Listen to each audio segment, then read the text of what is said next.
Bonjour chers visiteurs, bienvenue dans la partie militaire de cette exposition. Vous avez devant vous un certain nombre d'objets, d'uniformes, provenant de la collection de la salle d'honneur du 54e régiment d'artillerie, actuellement à la caserne Vassoigne depuis 1984.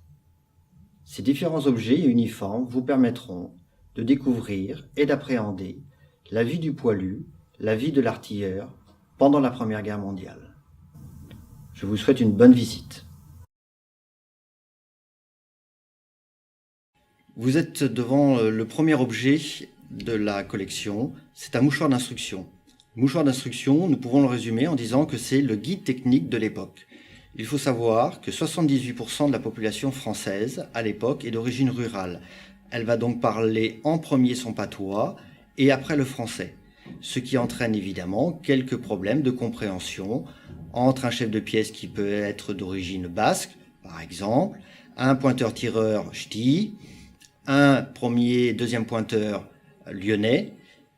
Pour simplifier, comme on dit régulièrement dans le milieu militaire, un bon dessin vaut mieux qu'un long discours. C'est pour ça que sur ce mouchoir d'instruction, vous trouvez un ensemble de dessins qui décrit les positions aux différents moments du tir pour l'ensemble des personnels, et vous trouvez une partie écrite pour le chef de pièce qui était censé savoir lire.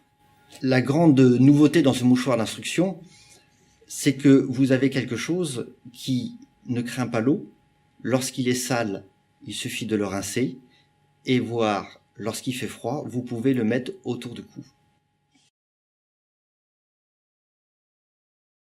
Objet qui peut vous paraître incongru dans le pactage du poilu de l'époque, le fouet est néanmoins quelque chose d'indispensable pour l'hygiène du soldat. Je m'explique.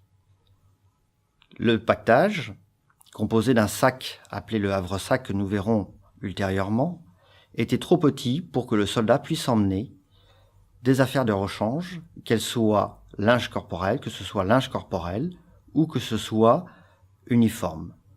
Il va donc utiliser le fouet pour pouvoir, dans un premier temps, retirer la poussière, retirer la boue sur son uniforme, et ensuite, dans un deuxième temps, en le mettant sur les plaques de blindage de son canon de 75, écraser toutes les bêtes qu'il pouvait trouver à l'intérieur de son uniforme, qui n'était pas changé depuis 2 ans, parfois 3 ans, dans certains cas. Tiques, puces, lentes, vers. Qui plus est, parfois, lors des combats, nos soldats récupéraient les tenues de leurs morts lorsque celles-ci étaient de meilleure qualité ou n'étaient pas abîmées comme le leur. Il va de soi que ces vêtements étaient très rapidement pollués par beaucoup de petits animaux. Vous avez donc en face de vous bien la machine à laver du poilu pendant la Première Guerre mondiale. Autre objet, très sympathique puisqu'il touche notre région directement, vous avez en face de vous un savon de Marseille d'époque qui a donc plus de 100 ans.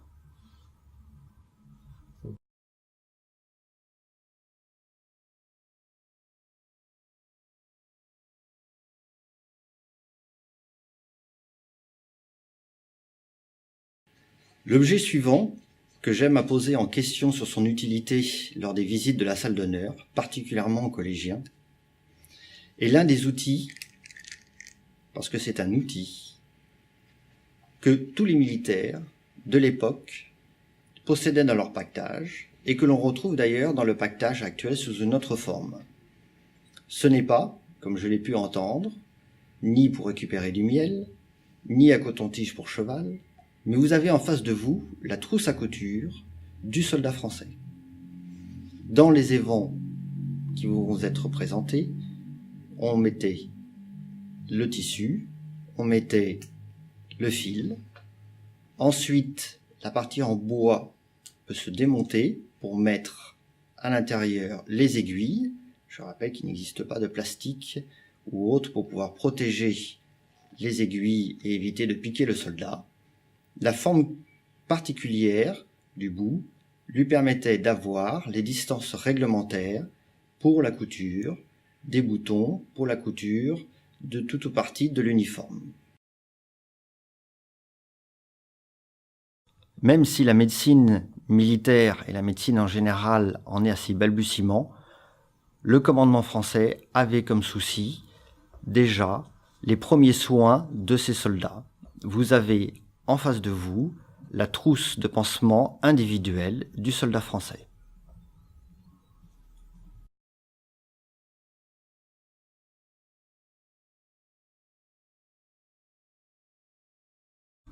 Objet dont je vous ai parlé tout à l'heure, le havre-sac est le sac de combat du soldat français. Sa toute petite dimension ne lui permet que d'emmener le strict nécessaire. Pas d'affaires de rechange, pas de matériel de rechange. À l'intérieur, vous trouverez donc les pansements individuels, vous trouverez des bandes moltières, vous trouverez les outils pour le nettoyage et l'entretien du fusil, ainsi que les gamelles. Au-dessus de ce sac se trouve ou une couverture ou une toile huilée pour protéger le soldat français. Les premiers modèles de ces sacs ont été créés par M. Godillot à la fin de la guerre de 1870. C'est ce modèle-là qui sera adopté par l'armée française et qui sera en dotation sur le début de la guerre. Objet essentiel de tout militaire, la pelle que vous voyez actuellement n'avait pas que pour objectif de creuser des tranchées.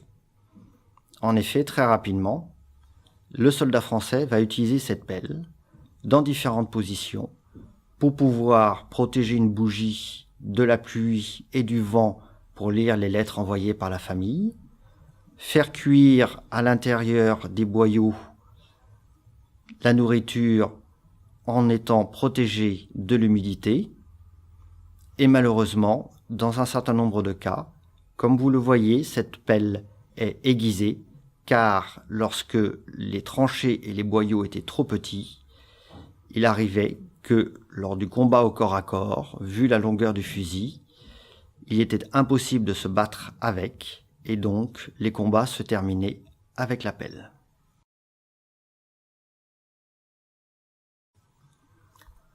L'uniforme que vous voyez devant vous est caractéristique des armées occidentales au début de la guerre.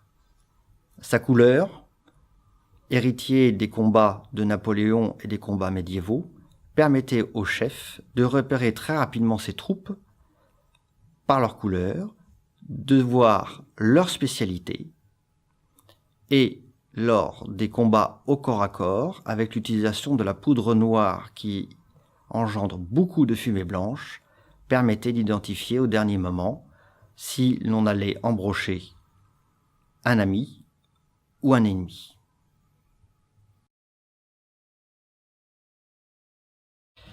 Très rapidement, la guerre va coûter et un ensemble d'économies vont être décidées par le gouvernement.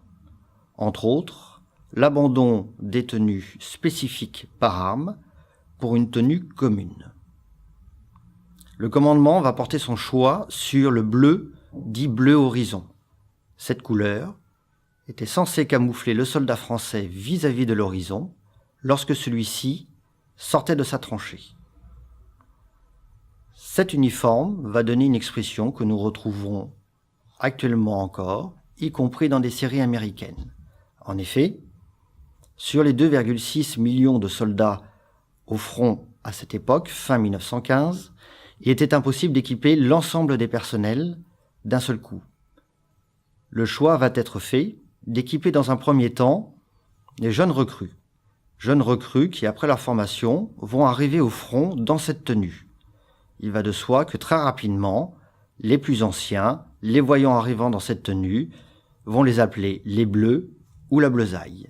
Cette expression, nous l'utilisons encore, est héritière de la Première Guerre mondiale.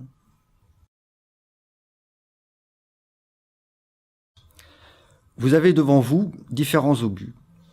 Le premier est l'obus tel qu'il va être introduit à l'intérieur du canon. Le deuxième obus, la partie qui va être expulsés du canon. Les deux obus suivants sont des obus qui n'ont pas explosé ou qui, laissés sur le champ de bataille, ont été recouverts par la terre. Le dernier obus que vous voyez est un obus qui a partiellement éclaté. En effet, normalement, lorsqu'un obus éclate, il va partir en 800 à 1200 petits éclats. Comme vous pouvez le voir sur le plan suivant d'un obus de 220 mm, dont seulement 10% des éclats sont actuellement présentés. À savoir, sur l'objet, la tête d'obus que vous avez maintenant devant vous, la partie qui est accrochée sur cette tête d'obus, c'est soudé. Ce n'est pas moi qui l'ai fait, c'est retrouvé sur le champ de bataille, soudé, car les éclats étaient rouge vif, et en vous rapprochant un peu, vous pourrez voir que certaines parties sont encore extrêmement coupantes. Il faut donc bien s'imaginer ce que les Allemands et ce que nous, soldats français, avons subi pendant cette guerre, avec une moyenne de 20 obus tirés par canon, une batterie ayant 6 canons. L'armée française en a aligné jusqu'à plus de 10 000. Lors des grandes offensives, les préparations d'artillerie pouvaient durer de 3 à 4 jours. L'artillerie a donc bien été la première source de décès et des blessures des soldats, tant allemands que français.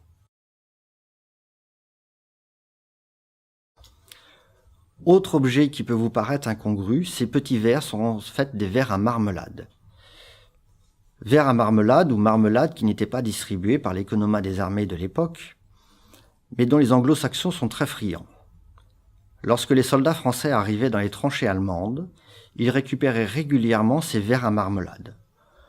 La destination de la marmelade nous est inconnue, mais ce qu'il est sûr, c'est que ces verres étaient conservés et nettoyés par les poilus, car le quart qu'ils avaient réglementaire était en tôle emboutie, rouillée très rapidement et dont la peinture s'écaillait aussi.